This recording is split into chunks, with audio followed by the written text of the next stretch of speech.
Roll Tide, everybody. What do you say? Welcome to Elephant in the Room on Roll Tide Pods, part of Disrupt the Media. That's Jake Coker. I'm Mick Gillispie. Appreciate all of you guys hanging out. Show's brought to you by MyBookie. And Jake, for those that thought that they could insult Alabama's new coach, Kalen DeBoer, because he wasn't part of Bear Bryant or Nick Saban tree, they were calling him Husky. What's the guy's name? Husky. The old Auburn coach. Oh, yeah. Harsin.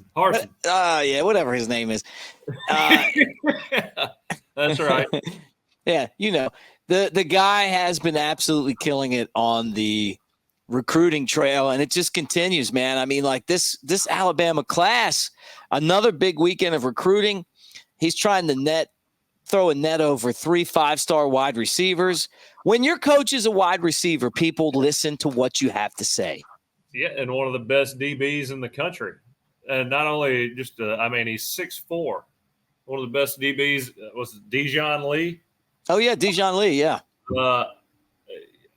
He's getting guys. I mean, it seems like that offensive line, the secondary, and the receiving core that he's bringing in is just, it's kind of the spots. I don't think the offensive line's a weakness this year. I think they're going to be pretty damn stout, but you never can have too many talented offensive linemen.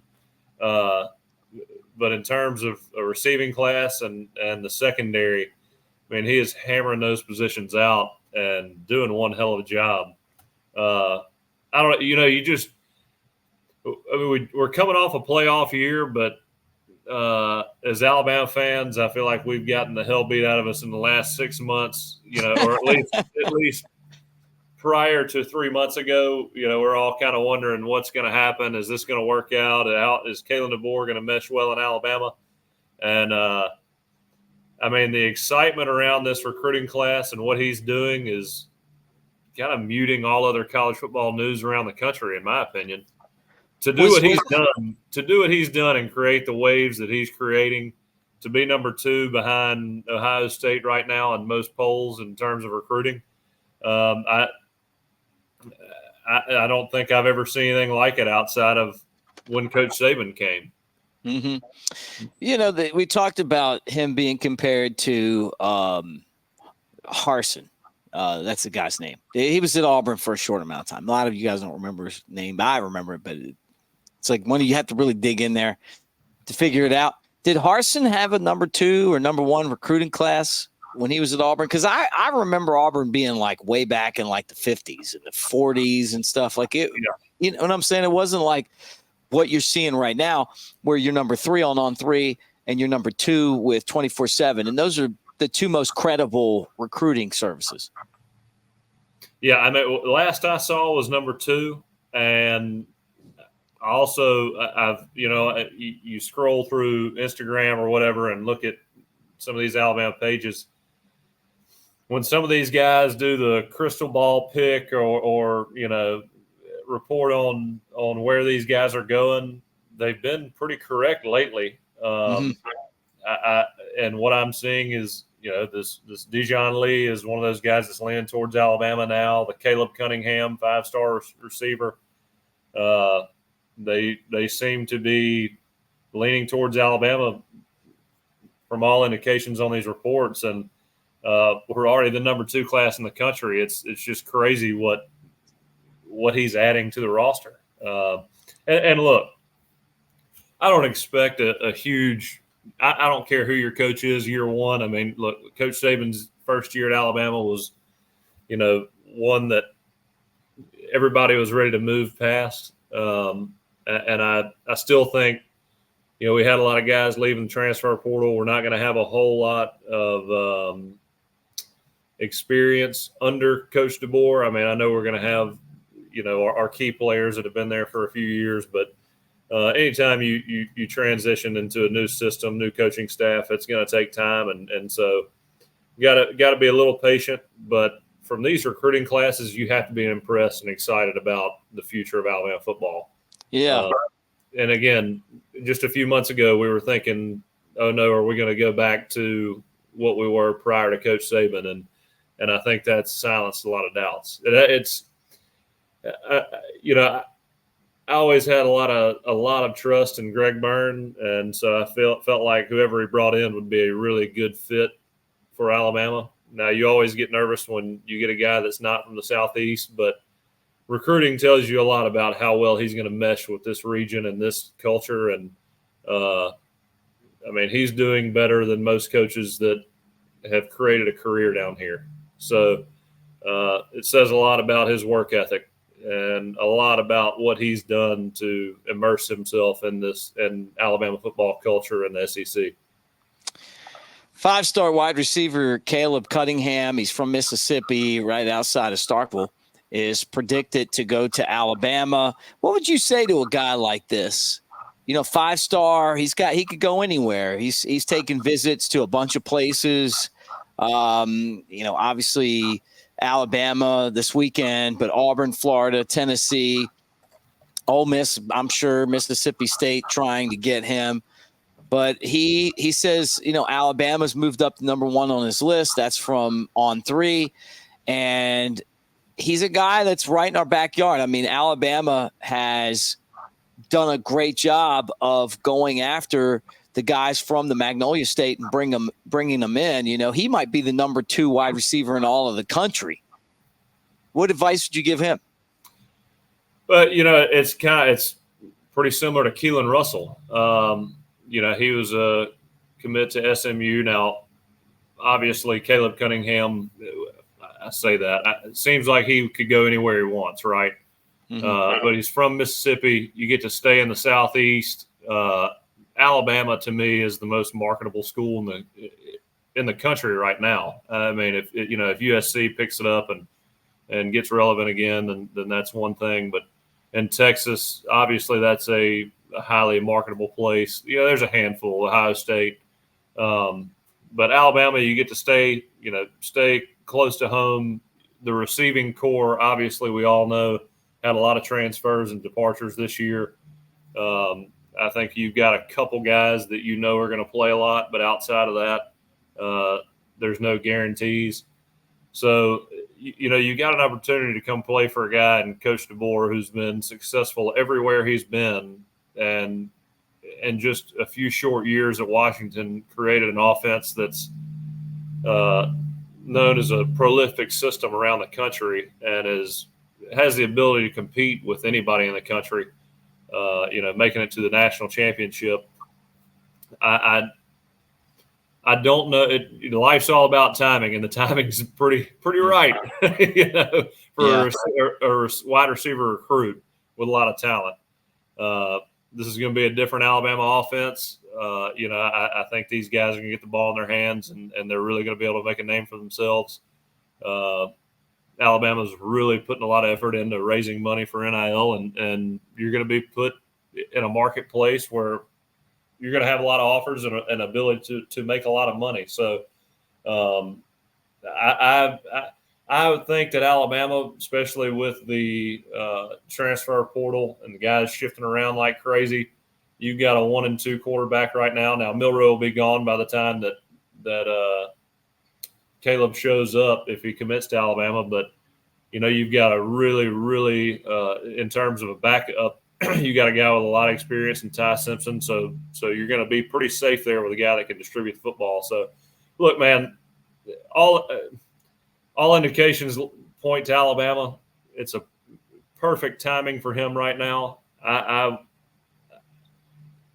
don't – there's a lot of good decisions out there, but you can't say that Alabama is not right up there with the Texases, Ohio States, anywhere else you're looking.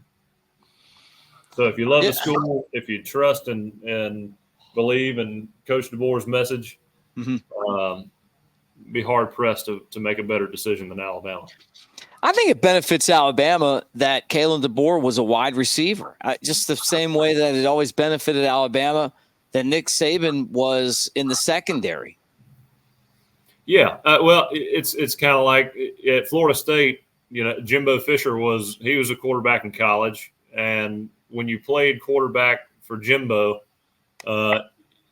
you didn't have to say a whole lot to the receivers. He looked at route running like a quarterback does, and how routes will be run to make it most efficient for a quarterback to catch the ball, make your read and get the ball out and have the best understanding of where your receiver is going to be by the time you hit the back of your drop.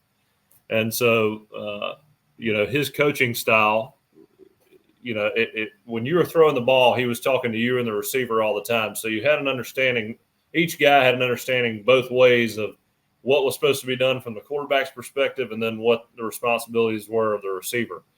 So you both always knew where the guy was supposed to be, what he should be thinking, and why he should be doing that.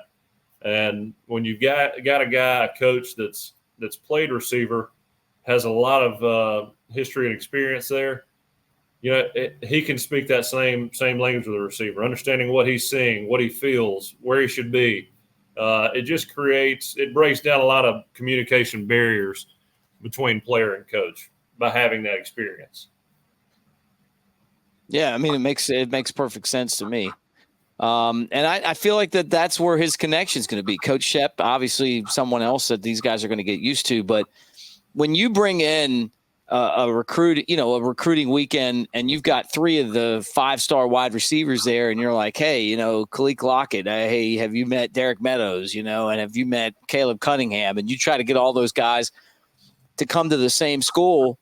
Kalen DeBoer can say, hey, we had a bunch of great receivers at Washington, and look what we did. We just moved the ball downfield and scored points. Yeah. And Kalen DeBoer, I mean, he had really good receivers. Obviously, had a great quarterback, but he made it to where he made it with lesser talent than Texas and Alabama and Michigan. He did one hell of a job, coordinate with his team, just coaching, getting those guys ready. And it was one of those performances where I thought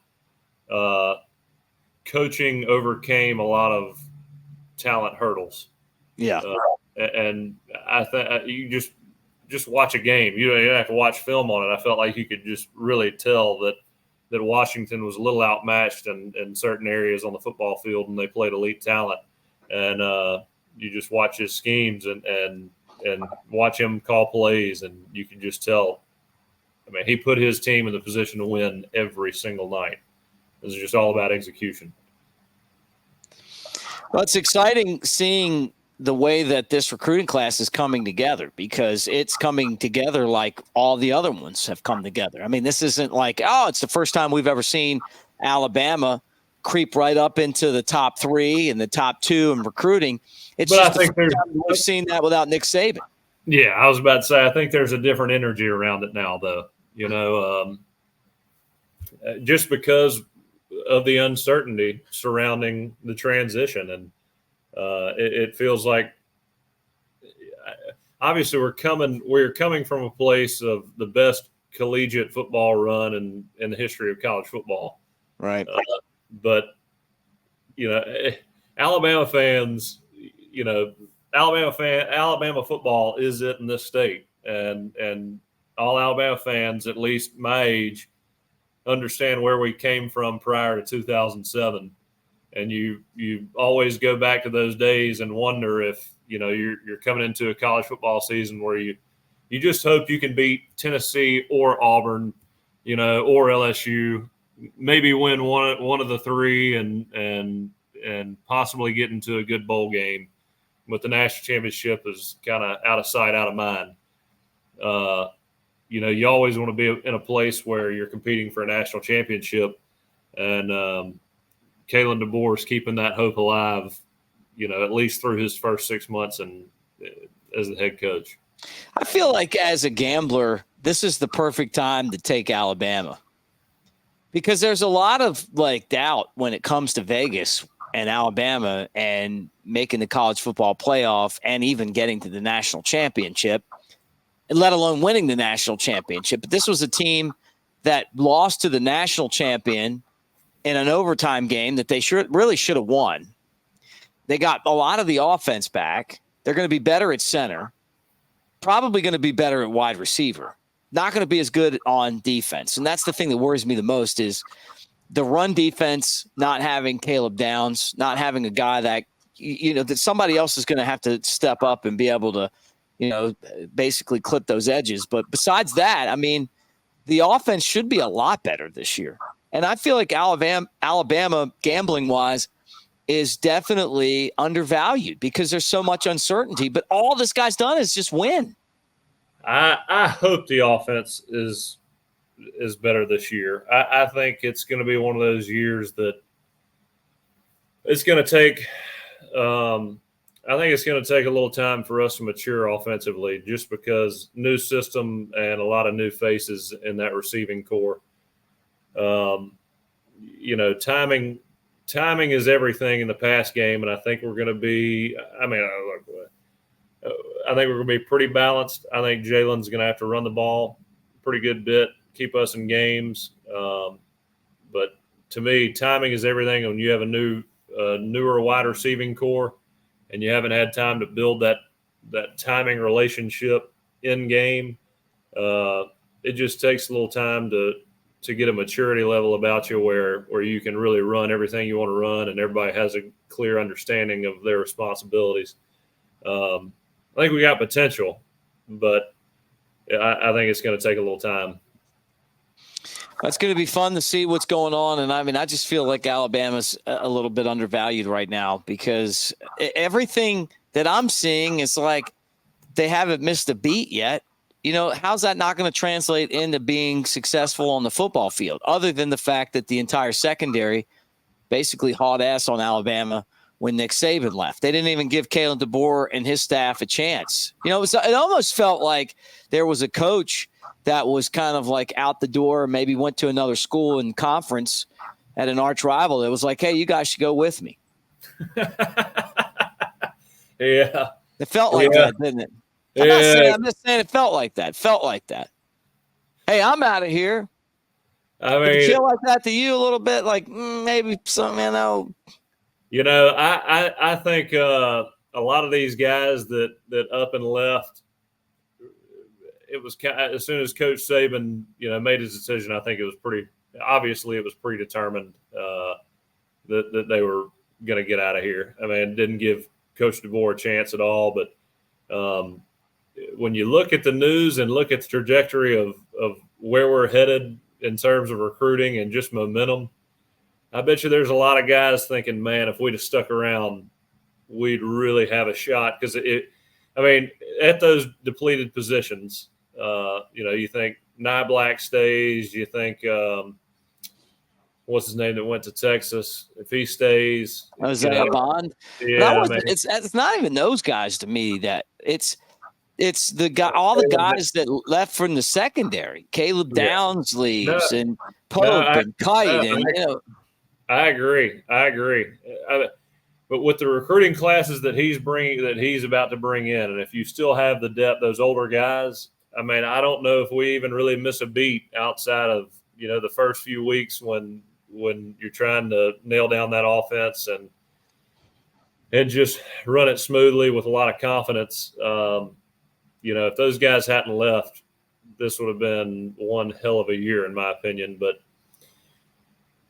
And I think there will be a lot of regret there for a lot of these guys who leave and it doesn't work out. Because let me tell you, when you transfer and you're in a whole new environment and you gotta gel with a brand new team, there's a lot of time there that you got to get antiquated to a new system and really figure it out quickly. So, and let me tell you, man, Tuscaloosa and the staff that's built around that football program and the support that you have, it's not like that in a whole lot of other places. I can guarantee you and promise you that it is a different level of hospitality. Because let me tell you, when you leave, you're like, holy shit, I didn't know what I had. Right. You were talking about making drinks one time, like the milkshakes. Like you got some pro back there mixing them up for you. You got other places and they're like, oh, yeah, the bar's over there, buddy. Yeah, you got your own barista, 5-star barista in Tuscaloosa. Yeah, which is pretty cool. Yeah, making it for some entitled dumbass recruit.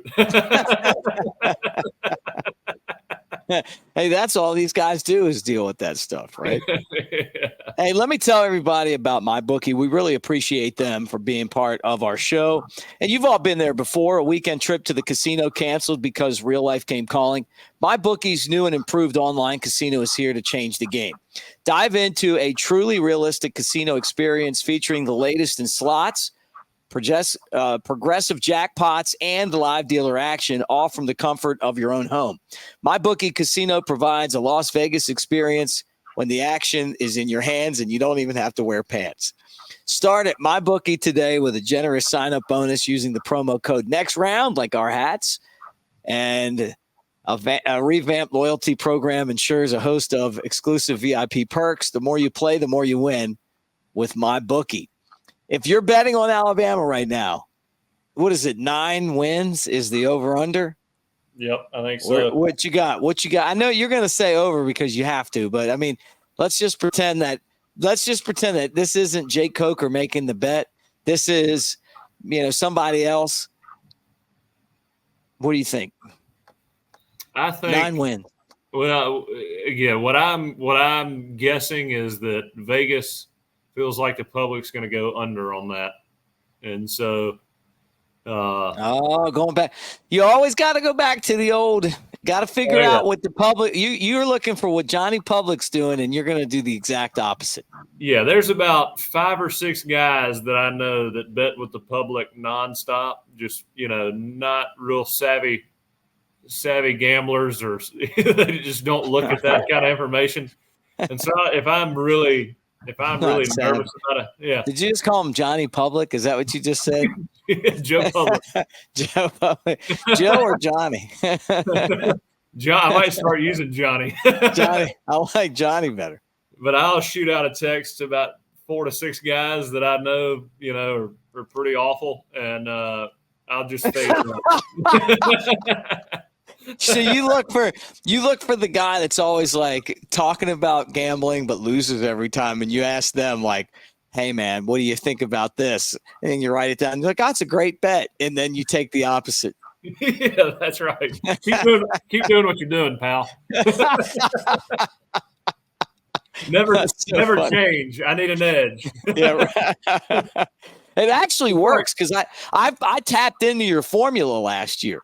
There was a couple times where you were wrong because your formula was right, but you were on the wrong side of your own formula. Yeah. You know what I'm talking about? Because you couldn't figure out where Public was. I'm like, no, Public's here, and you got to be here. Oh yeah. Well, it's like so.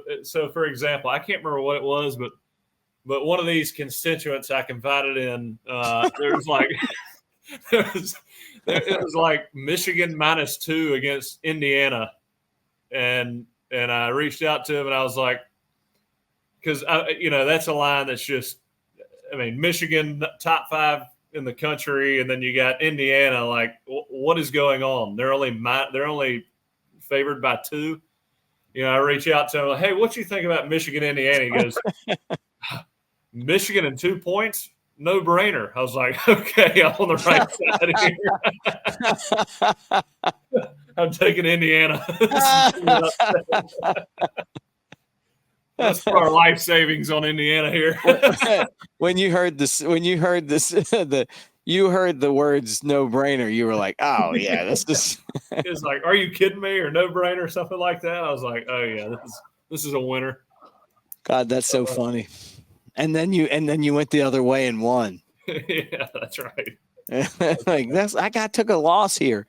And you're like, you can't tell him though, because you don't want to mess up your source. Oh no, I gotta keep him. Yeah, he's probably losing a lot of money, but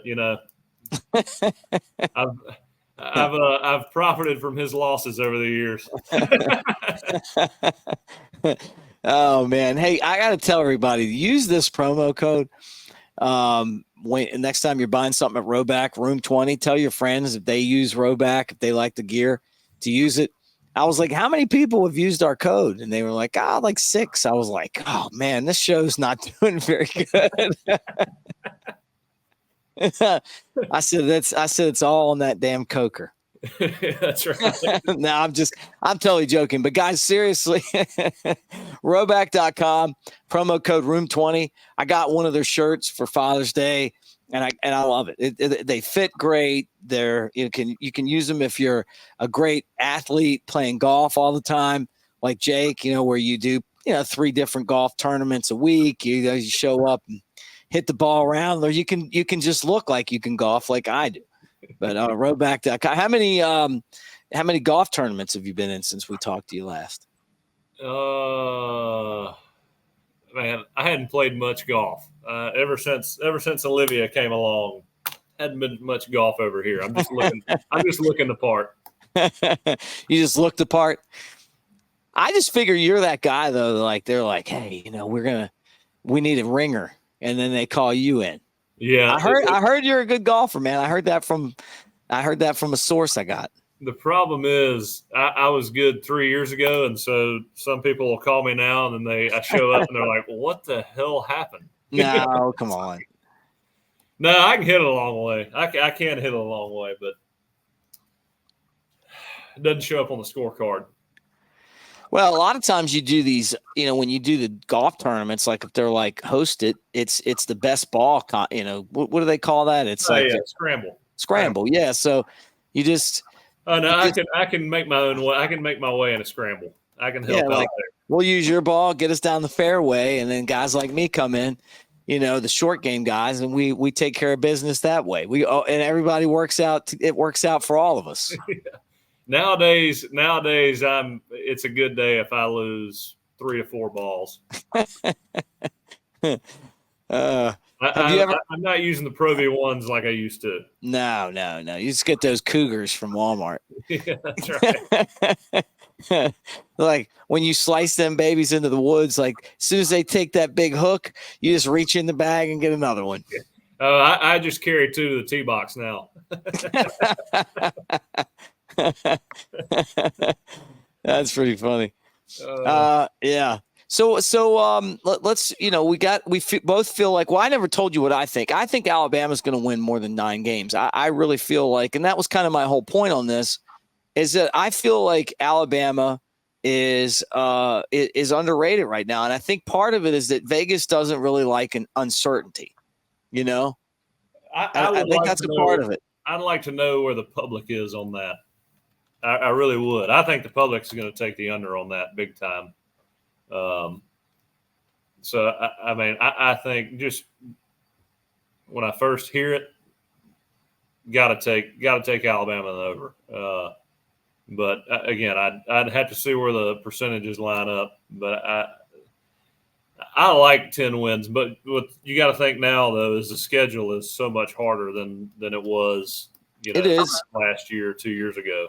It is. But I think they're going to find a way, man. Their expectations are not to lose games. No, that's right. That's right. But a 10-win season with this strength of schedule this year, that's pretty strong year one for Kalen DeBoer. I think I'd be really, really happy with that. 9 wins.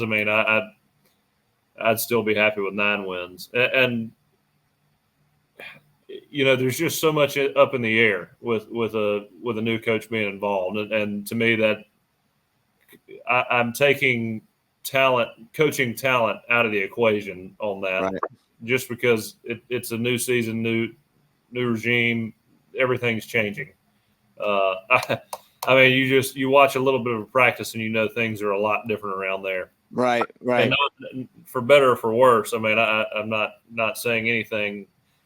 Coaches have different styles, and like I've said since Coach Saban left, or while he was the coach, that's an old school style that it's going to be very hard to manage that type of style moving forward, because Coach Saban was one of one in college football.